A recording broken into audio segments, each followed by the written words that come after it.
इस मूवी में एक लड़की अपनी मॉम के बॉयफ्रेंड के साथ ही गपागप कर लेती है। आगे इन दोनों के बीच और क्या क्या होता है ये इस मूवी में बताया गया है। मूवी की शुरुआत होती है और हम एक लड़की को देखते हैं जो काफी खुश होती है। फिर वो अपने घर जाती है और टेप रिकॉर्डर में रिकॉर्डिंग स्टार्ट करती है और कहती है, मेरा नाम मिनी है, मैं 15 साल की हूँ और सैन फ्रांसिस्को में रहती हूँ। मेरी मॉम ने मेरे डैड की डेथ के बाद मेरे सौतेले पिता पास्कल से कुछ सालों पहले ही शादी की, जिससे मेरी बहन का जन्म हुआ। पर मेरी मॉम अब उनके साथ नहीं रहती क्योंकि अब उनका एक बॉयफ्रेंड है जो ज्यादातर हमारे घर पे ही रहता है, जिसका नाम मोनरो है। कई बार जब हम साथ में होते हैं तो मैं अच्छा महसूस करती हूँ। पिछले दिन मोनरो को क्लब में जाना था पर मेरी मॉम का वहाँ जाने का मूड नहीं था, तो उन्होंने मुझे मोनरो के साथ जाने को कहा। जब हम क्लब में गए तो वो मेरे साथ फ्लर्ट करने लगा। तब मैंने उनसे कहा कि मुझे तुम्हारे साथ इंटीमेट होना है, पर उसने पहले तो इस बात को मजाक में लिया। फिर मैंने आखिरकार उसे मना ही लिया और हमने किस किया। फिर आज सुबह मोनरो मुझे अपने घर पे ले गया, जहाँ मैं फर्स्ट टाइम किसी के साथ इंटीमेट हुई और अपनी वर्जिनिटी खो दी। तभी हम प्रेजेंट की स्टोरी पे आते हैं। फिर उसने अपने फ्रेंड किमी को कॉल कर सारी बातें बताई, पर उसकी फ्रेंड को लग रहा था कि मोनरो ने उसका फायदा उठाया है, पर उसको इसमें कुछ गलत नहीं लग रहा था।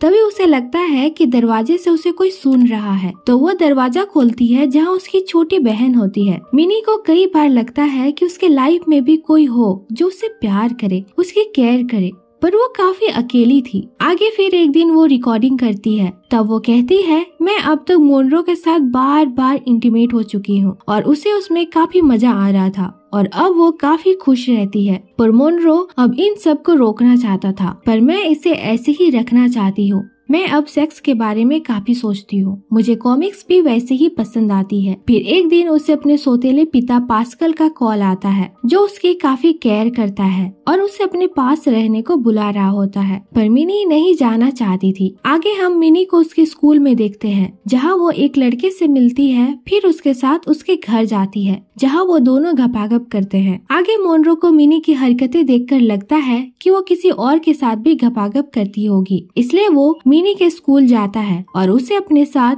डॉक में ले जाता है, जहाँ वो उसे अपनी बोट दिखाता है और फिर वो दोनों वहाँ पर गपागप करते हैं। फिर मिनी मोनरो को शादी के लिए पूछती है क्योंकि उसे लगता है कि वो उससे प्यार करती है, पर मोनरो उसे मना कर देता है क्योंकि वो उसकी मॉम का बॉयफ्रेंड होता है और उन दोनों के बीच काफी एज डिफरेंस भी होता है। पर मिनी अपनी बात मनवाने के लिए काफी जिद करती है, जिससे वो उसे काफी डांटता है और मिनी रोने लगती है। आगे मिनी से मिलने उसके फ्रेंड उसके घर आती है, जहाँ वो उसे बताती है कि वो कैसे लड़कों को छेड़ती है। फिर मिनी अपने एक फ्रेंड के साथ इंटीमेट होते दिखती है, जहाँ वो मिनी के बर्ताव को देख के डर जाता है और जब वो घर जाती है तो उसकी माँ उसे बताती है कि उसकी जॉब चली गई है। फिर एक दिन मिनी और उसकी फ्रेंड फन के लिए प्रोस्टिट्यूट बनते हैं और अगली सुबह जब वो उठते हैं तो वो सोचते हैं कि ये हमारा सबसे बेकार आइडिया था। फिर मिनी अपने सौतेले पिता से मिलने जाती है, जहाँ मिनी उन्हें बताती है कि उनकी मॉम की जॉब चली गई है और उनसे पैसे की प्रॉब्लम के बारे में बात करती है और कहती है, मॉम आपसे डायरेक्ट पैसे कभी नहीं मांगेंगी, तो प्लीज आप हमारी मदद कर दो। फिर वो उन्हें अपने घर ले जाती है, जहाँ उसकी मॉम घर पे नहीं होती, पर उसका बॉयफ्रेंड मोनरो वहीं पे होता है,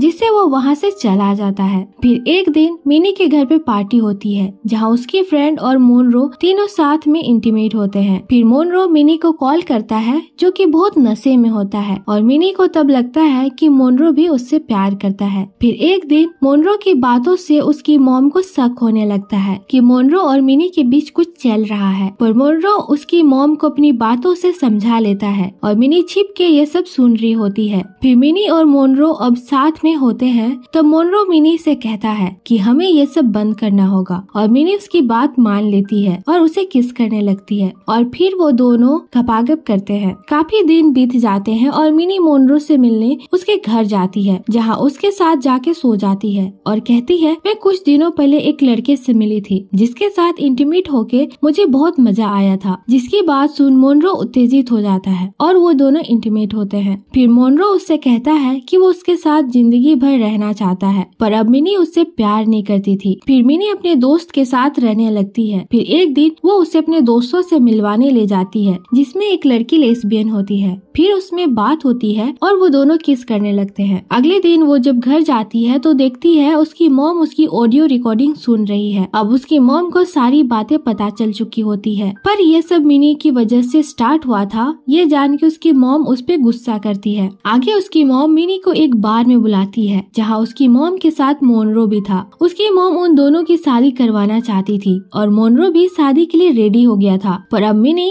मोनरो से शादी नहीं करना चाहती, जिससे वो घर छोड़कर अपने दोस्त के पास चली जाती है, जहाँ वो अपनी फ्रेंड जो लेस्बियन होती है उसके साथ रहने लगती है। वो काफी नशा करती थी और उसके साथ रह के मिनी भी नशा करना सीखने लगी थी और वो दोनों साथ में इंटीमेट भी होते थे। फिर एक दिन नशा करने के लिए पैसे न होने के कारण उसकी फ्रेंड उसे एक ड्रग डीलर के साथ इंटीमेट होने को कहती है, जिससे मिनी वहाँ से भाग जाती है। अब उसको घर छोड़ने का काफी दुख होता है, तो वापस अपने घर जाती है, जहाँ उसकी माँ उसे देखकर काफी खुश हो जाती है। जब वो अपने कमरे में जाती है तो उसे कॉमिक कंपनी का लेटर मिलता है, जिसमें उसे अच्छी अच्छी कॉमिक्स पे काम करने को कहा गया था। दरअसल मिनी को कॉमिक्स का बहुत शौक था, तो उसने कुछ कॉमिक्स बना के कंपनी को भेजे थे। आगे हम मिनी को काफी बदला हुआ देखते हैं, क्योंकि घर छोड़ने के बाद उसे एहसास हो गया था कि वो जो कुछ भी कर रही थी वो गलत था। और इस मूवी का तो यही एंड हो जाता है। अगर आपको ये मूवी अच्छा लगा तो प्लीज हमारे चैनल को लाइक, शेयर और सब्सक्राइब जरूर करें। और तब तक ले बाय।